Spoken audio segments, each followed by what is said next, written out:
Dan kasus ketempelan ini sebenarnya juga sering terjadi sebenarnya di lingkup circle-nya Kisah Jawa. Jadi terakhir itu yang habis dari Bandung itu di sini beneran. Lah saya awalnya nggak percaya, sama Mobile Legends kan pertama lah. Om Halu dari awal kok sama masnya ngomong-ngomong sendiri ya, kan nggak peduli ya gitu kan. Tiba-tiba kok masnya teriak-teriak, loh aku baru tahu oh lah ternyata kerasukan gitu. Terus dibawa ke kamar mandi marah-marah. Iya. Dan berat waktu itu, dia kayak kayu gitu. Itu memang kalau ini sudah tahap kerasukan tuh udah masuk ke ini mas, tulang belakang biasanya. Jadi dia sudah mengendalikan tubuh kita. Tapi bisa nggak sih yang namanya orang kerasukan tuh kemudian dia mengendalikan tubuh inang tuh mungkin apa enggak? Kebalik ya? Kayak ya udah badan ini adalah punyamu, kayak punyaku gitu, punya makhluk gaibnya gitu. Bisa, mungkin bisa ya? mungkin karena kasusnya kayak kerasukan 100%. Bahkan sikapnya, kemudian cara dia jalan, bahkan yang tidak masuk akal tuh ada yang dia bisa jadi kayak Spider-Man mas, merayap di dinding. Itu bahkan ada kasus-kasus kesurupan massal yang dia sampai manjat kelapa, makan kelapa, jadi makan pecahan, terus diangkat. Misal sosoknya perempuan, anak perempuan, siswi perempuan gitu, diangkat orang 10 tetap nggak bisa diangkat, itu juga bisa. Itu sudah over mas, dan menurut ceritanya orang-orang yang sudah setelah kerasukan, mereka tidak sadarnya itu seolah-olah jiwanya itu pergi kemana. Jadi raganya ini ya dibajak 100% gitu. Mungkin kalau kisah yang udah terkenal tuh, kalau kalian pernah lihat film The Exorcism of Emily Rose mungkin, ketika dia udah kerasukan itu dari Lucifer, Beelzebub sampai beberapa macam iblis. Jadi mungkin ya satu masuk kemudian memanggil yang lainnya itu mungkin. Bahkan tubuh manusia itu sebenarnya unlimited sih mas, untuk menampung. Sehingga ini terjadi kasus-kasus kesurupan massal. Jadi misal ada individu A yang kerasukan 3, kemudian menjadi 7 sampai berat banget. Ada orang yang membantu ingin mengobati atau memindahkan atau menyelamatkan. Karena si orang ini sudah tidak konsentrasi nyetrum, sehingga terjadilah kesurupan massal itu. Tapi di Indonesia ada nggak sih orang-orang yang dia emang menyimpan jiwa-jiwa dari alam lain itu? Ada mas, banyak ya. Ada juga yang mereka sudah berkompromi, berdampingan juga ada. Jadi modelnya menjadi mediumisasi itu sudah bisa dikendalikan. Kapan sosok astral akan masuk, kapan akan keluar, dan perlunya untuk apa itu. Tapi yang tadi sudah kita bahas itu khusus untuk orang awam ya. Kalau mediumisasi itu memang sudah terlatih gitu. Sehingga ini dulu yang sebelum pandemi yang saya coba masukkan ke diri saya itu sebenarnya kan saya lebih sudah terlatih lah mas tentang hal itu. Jadi bisa mengendalikan, dan perlu diketahui juga itu hanya 50%. Jadi tidak saya 100% karena jangan sampai malah masuk ke teman-teman, malah bahaya. Itu aku tuh penasaran tuh kalau misal kan banyak ini sebenarnya. Ini saya bukan menyinggung pihak manapun gitu. Orang kerasukan dan dia bisa mengendalikan. Lah bagi orang punya kemampuan itu mengendalikan itu gimana tuh, kayak dia ini pergi atau gimana? Iya, jadi ini mas berbagi ini seperti apa ya, software-nya itu jadi dibagi menjadi 2. Kalau saya tuh untuk satu bagian jangan sampai masuk semua. Jadi di sini saya kasih cincin waktu itu. Jadi saya sudah bilang nanti ke teman-teman, ke Mas Genta waktu itu, Mas Monggo sama Mas Dova, nanti saya sudah nggak bisa dikendalikan, ini tarik aja, atau digigit gitu dalam artian di pojok ini nanti akan lepas semua. Karena dari sini tuh buat narik mas sebenarnya. Jadi seperti ada kartu rem gitu kalau di kendaraan yang kita darurat emergensinya. Tapi sekarang setelah tanggal 13 April kemarin, untuk sekarang saya sudah tidak akan main-main tentang itu. Jadi ini sudah saya lepas. Berarti dari segi cincinnya sendiri ya bukan sekedar cincin biasa gitu lah, ibaratnya pasti ada plus-plusnya gitu lah ya. Karena itu kan logam, terus ada batunya, ada batu berliannya di situ.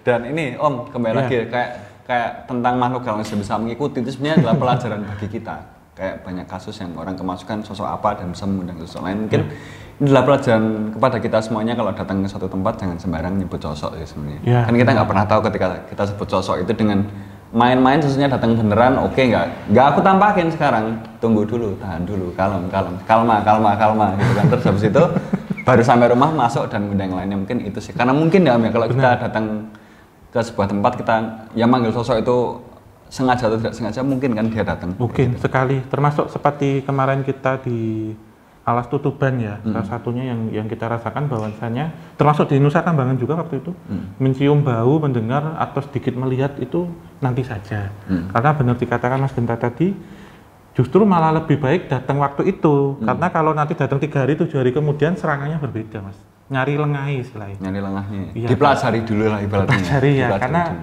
lebih kalau mereka itu datangnya halus tuh justru berbahaya daripada kasar nimpuk atau apa itu kan instan di situ.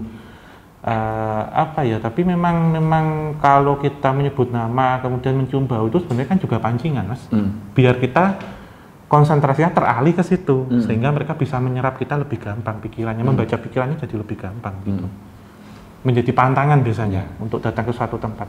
Jadi buat teman-teman semuanya jangan sembarang sebut sosok, apalagi buat kalian yang ingin merintis YouTube horor, jangan asal sebut sosok. Ini bukannya gimana-gimana, ini untuk keselamatan kita semuanya juga gitu. Kayak semisal kita di mana kayak di Gua Jepang gitu, Gua Jepang Bandung kan nggak mungkin kayak gitu, lada gitu kan. Tiba-tiba yang datang yang ladanya langsung bubar hidup kalian, bubar guys. Terkadang ini Mas, prajurit atau pendamping beliau juga bisa yang datang gitu, tidak sosok yang kita maksud tetapi bisa juga yang lain juga.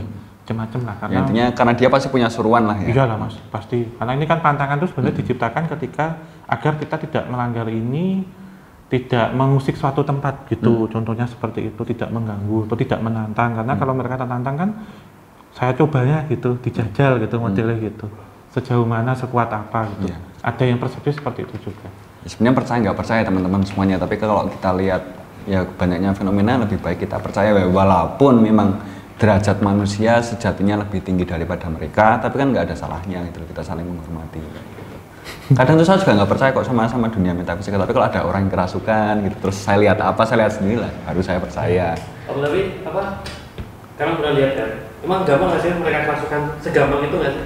Sebenarnya tidak Mas, karena kalau mengamati saya pribadi ya, kalau waktu proses itu kan harus ada negosiasi dan tidak bisa 100% masuknya.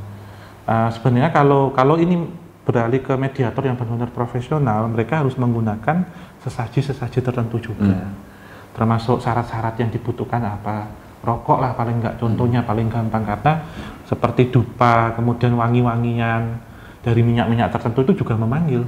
Jadi nggak serta-merta terus mereka masuk, ya nggak bisa. Jadi kayak kita punya software itu kan nggak macam-macam Mas, kita install komputer kan menolak nanti semuanya. Ada ritual-ritual khusus modelnya. Termasuk saya kan sebelum itu juga menggunakan minyak tertentu atau rokok-rokok tertentu untuk apa? Ngundang dulu sebenarnya demikian. Dan mungkin cukup ya segini ya teman-teman semuanya, kayak yang kita bahas tadi walaupun agak ngalor gitu, tapi seenggaknya ada pembelajaran sesuatu dan kita mengarah pada satu bahwa tidak memungkiri bahwa makhluk-makhluk yang ada di sana sengaja tidak sengaja itu bisa saja masuk ke selimut dunia kita. Dan kita sebagai manusia ya wajibnya hati-hati, selalu berdoa kapanpun waktunya. Dan ya jangan sompral sih intinya sih. Iya benar, dan jangan coba-coba untuk melakukan mediumisasi jika belum terlatih atau lelakunya masih kurang, karena itu tidak sembarangan, tidak bisa disengaja secara langsung juga, nggak asal-asalan terus gampang masuk itu bukan duga, karena ada prosedurnya secara kaidah ilmu metafisika gitu ya. Soalnya begini, kalau salah-salah ingin iseng-iseng berhadiah justru diisengin beneran, dan justru bisa membuat penyakit non medis dan juga medis Mas, yang bahaya, bahkan bisa gangguan jiwa. Kalau mau sama teman-teman mainannya aja lah jalangkung yang pakai koin gitu loh, nulis gitu namamu siapa gitu, terus ada yang bohong, set oh Adi udah gitu aja malah happy kalian gitu, daripada kalian ke kuburan terus. Wah itu menurutku kurang ajar ya. Mas. Menurutku kurang ajar sih sebenarnya. Lah, coba kalau kalian besok amit-amitnya meninggal terus kuburan kalian dibikin kayak gitu, kalian mau apa enggak gitu. Iya, justru itu nanti yang masuk bukan seperti itu tapi sosok karma buruk bisa juga. Dan sekali mata batin ataupun katup batin terbuka, itu tidak akan bisa ditutup. Jadi hati-hati. Makanya ini yang saya wanti-wanti benar, jangan sampai teman-teman jadi mediumisasi atau mediator gitu. Mending saya aja, karena bisa ngelepas, bisa nutup sendiri gitu. Iya, dan jangan kurang ajar ini ya teman-teman. Benar. Ke kuburan tiba-tiba minta nomor togel. Misal ini saya meninggal, kalian minta nomor togel di atas kuburan saya, aku naik gundulmu atau judi le. Nah, itu sih ya. Intinya kayak gitu aja. Logikanya seperti itu ya, logika sederhana, logika lucu-lucuannya seperti itu. Dan ya semoga video yang singkat ini bisa dijadikan sedikit pelajaran untuk kalian. Saling menghormati itu udah susah kok teman-teman semuanya. Asalkan kita ya udahlah gitu. Dunia kalian, dunia kita gitu. kita tahu dunia kalian, nggak apa-apa asal kita jangan mencampuri urusan dunia mereka dan sebaliknya. Jadi mungkin cukup sekian obrolan santai kali ini, agak kemana-mana tapi oke. Dan aku nggak tahu besok minggu depan enaknya bahas apa, itu mungkin bisa drop. Iya, ini sekalian untuk mewadahi ya sobat-sobat Javanika yang sudah nge-DM, semuanya tidak bisa kita balas. Tapi jawaban ini termasuk Q&A tapi panjang dan lebar ya. Nanti mungkin bisa urut rembuk atau memberikan saran kira-kira apa yang akan kita bahas yang berkaitan dengan metafisika keseharian, terapan lah gitu. Nanti bisa ditulis di sini. Karena next kita udah akan jalan-jalan lagi. Besok ini kita akan jalan-jalan lagi dan akan ada satu edisi spesial di bulan depan. Kalau jadi, kalau perizinannya COVID-19 ini memungkinkan, kita akan adakan edisi itu Jawa Berkalung Besi. Kalau itu memungkinkan. Insya Allah, iya.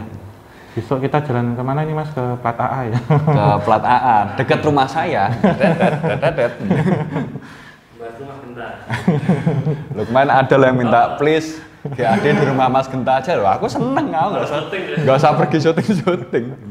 Bisa teman-teman, terima kasih sudah menyaksikan video ini. Tulis komentar kalian kalau kalian punya pengalaman sendiri atau pengetahuan sendiri tentang dunia ini. Kita tidak menutup kemungkinan bahwa kita adalah yang paling benar karena ilmu itu banyak. Dan like jika kalian suka, dislike nggak apa-apa kalau kalian nggak suka. Dan menurut kalian kita itu konyol nggak apa-apa. Yang penting kita kan sini berbagi-bagi, bersenang-senang dan share kalau memang video ini berarti untuk kalian. Akhir kata terima kasih. Taufik walhidayah. Wassalamualaikum warahmatullahi wabarakatuh. Mugi tansah pinaringan rahayu sagung dumadi. Oke, terima kasih teman-teman semuanya, sampai bertemu lagi.